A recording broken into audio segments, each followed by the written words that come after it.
hey, hey, hey, hey, hey, hey, hey. How you doing? How you doing? Ow! Hey, beautiful people. Thank you so much for stopping back to my channel. We're so glad to have you, and I appreciate you all.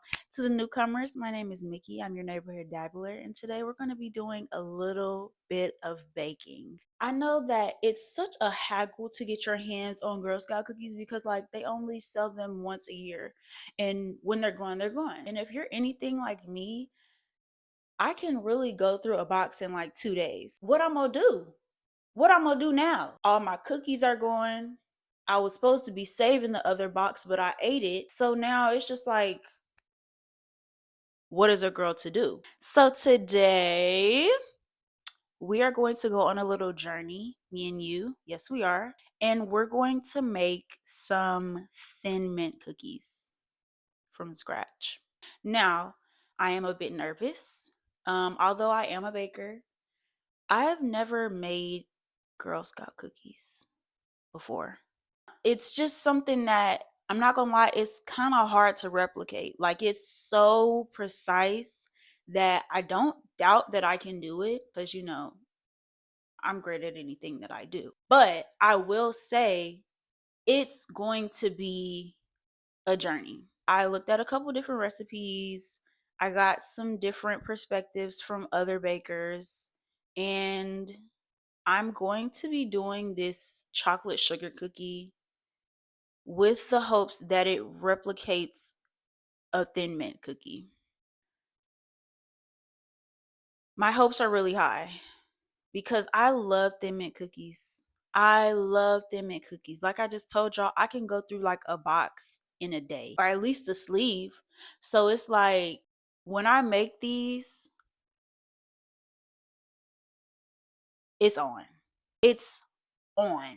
Do you hear me? Before we go anywhere, make sure you like, make sure you subscribe, and make sure you leave a comment letting me know what you thought about this video.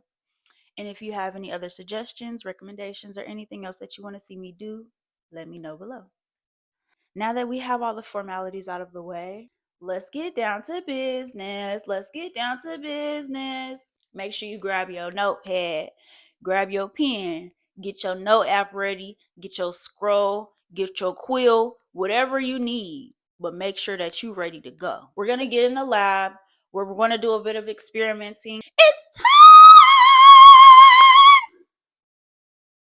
That was good, wasn't it? Are you ready? Let's go!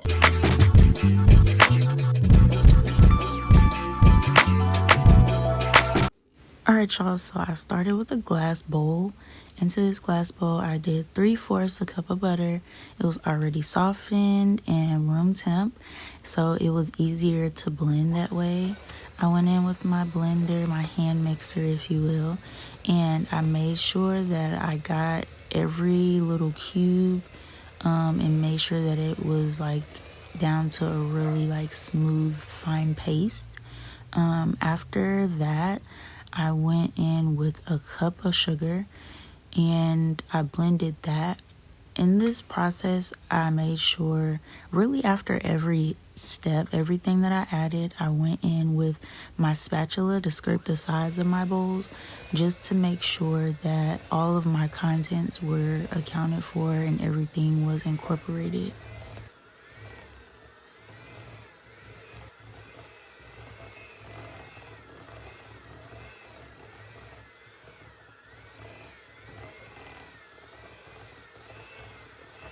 So I blended this mixture for about 2 to 3 minutes just so that I could make sure that everything was mixed well. And then I went in with 1 egg, some vanilla extract, and a little bit of peppermint extract. A little bit of peppermint extract goes a long way, so I didn't do too much, but I probably should have measured because, as you can see, I spilled most of it. So here you can really see the dough starting to form. Make sure that once again you're scraping the sides of your bowl as you mix, just so that everything can get mixed in before you start to add your dry ingredients.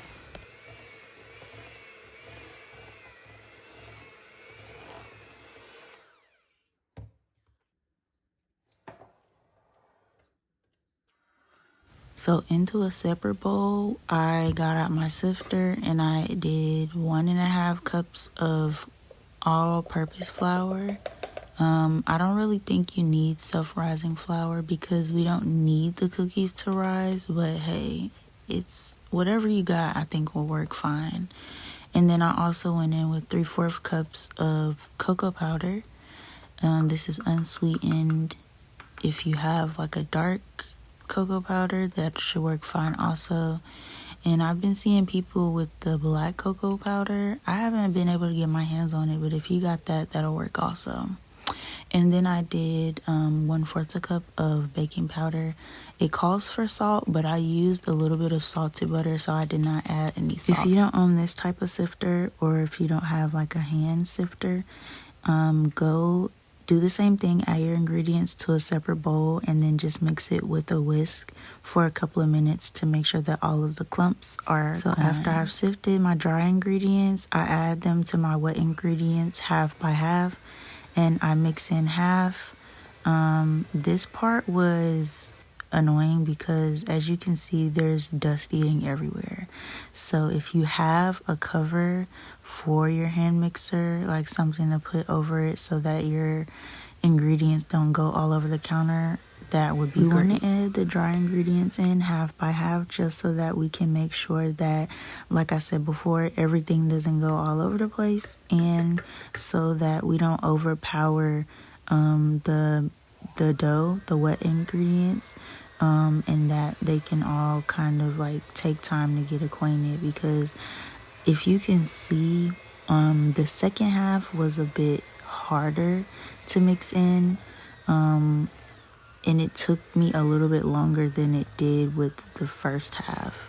I had to go through and like scrape the bowl a few times. I had to clear out my my paddles just so that I could really get this like perfect dough. And even then, it wasn't even perfect, but it took a long time is basically what I'm getting at. So don't get discouraged. Just take your time. So once I felt that the mixer could do all that it could do, I went ahead and cleared those paddles out into my dough. And then I put the dough on the clean counter. I cleaned my counter. I made sure my counter was clean, guys. And then I rolled it together, kneaded it together so that, like, you see those pieces that are falling off? Those are just like flour and cocoa that hadn't been really mixed in good enough. So I kneaded everything together. I did this for a few minutes just so that, like I said, everything could really get in the dough and make sure that it was one.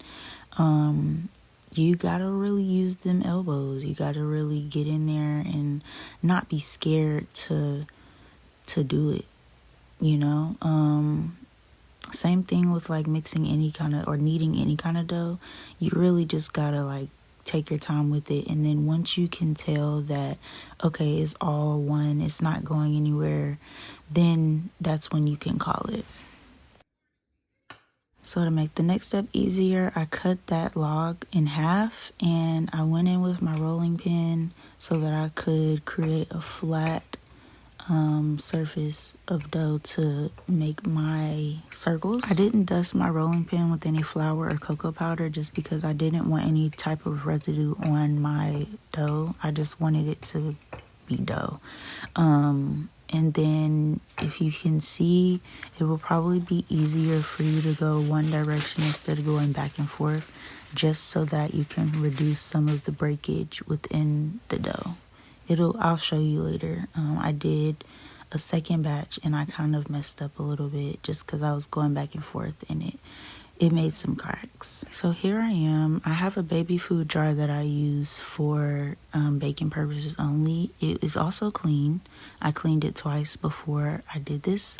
And then I made little circles because I didn't have a cookie cutter. If you have a cookie cutter that you prefer to use, then use it. But I don't, so hey. I made little circles. I removed the excess dough, and then I used my spatula to put those cookies on a baking sheet that was lined with parchment paper.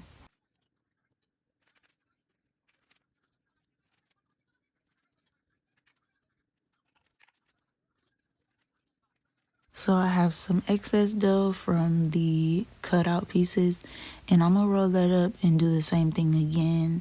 I flattened it out into like a flat dough so that I could make more circles and have more cookies with this batch. You can do as many or as little as you want. I ended up having extras. See, that's what I was talking about. Just go one way and, push one way, push the other way, push one way, push the other way.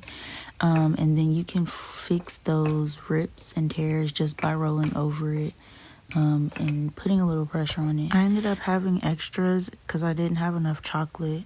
So, I don't really think there's a way to measure or account for how much chocolate you'll need, but I would say just always have a little bit extra chocolate just so that you can have more rather than less. So once I got them all on the baking sheet, I put them in the freezer for an hour. That's the minimum that I would say to chill them, just because you don't want your dough to spread and widen while you bake it.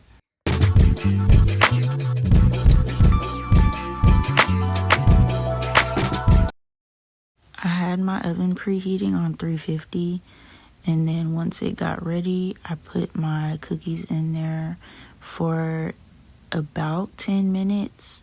There's not really a telltale to know that they're done, but you don't want them to overbake, so I would say just set a timer, and then once that timer goes off, they should look something like this, and then you know that they're ready.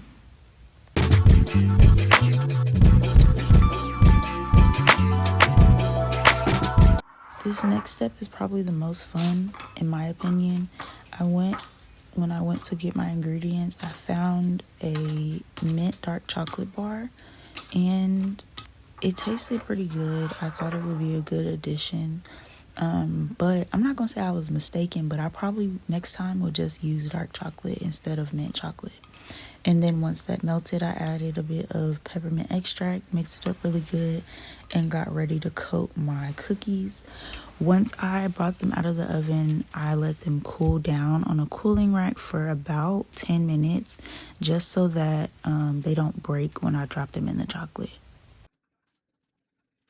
After they cool off, you just move on to the next step, which is coating them. I would say the easiest way, drop them in. I would use a fork instead of a spoon, but you can use a spoon to like coat them all the way if you need to.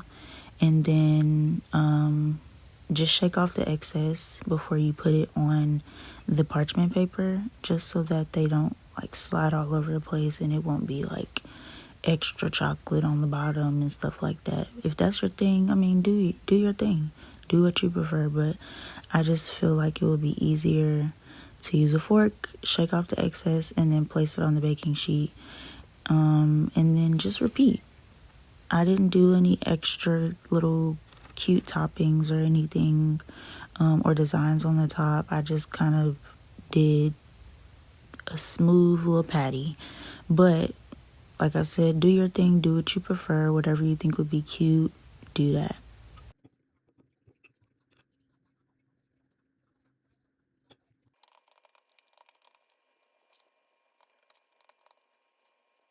And like I said, I kind of ran out of chocolate. So as you can see, those last ones on the sheet, they look really just raggedy.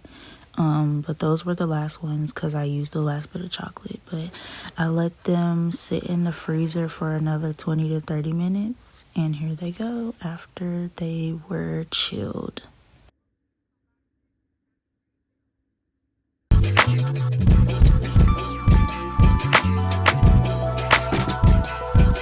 I was so excited to taste these. I was trying to see, what all my hard work really tasted like.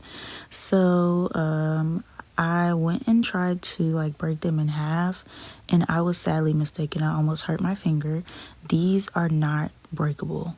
The ones that I made, at least, they're not breakable. They're really, really thick, which is okay. You can't go wrong with a nice thick cookie. But I think that as far as taste, they are not Girl Scout Thin Mints, okay? They taste really good, but they are not identical.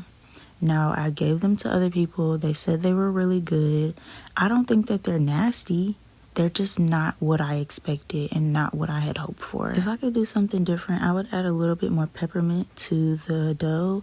I would thin them out a little bit more when rolling, and then I would use dark chocolate instead of mint chocolate for the coating. Overall though, I would give it an 8 out of 10. I hope y'all like this video. I'm gonna leave the recipe that I used in the description box, and if you try it, let me know in the comments. Make sure you like and subscribe. I will see y'all next week.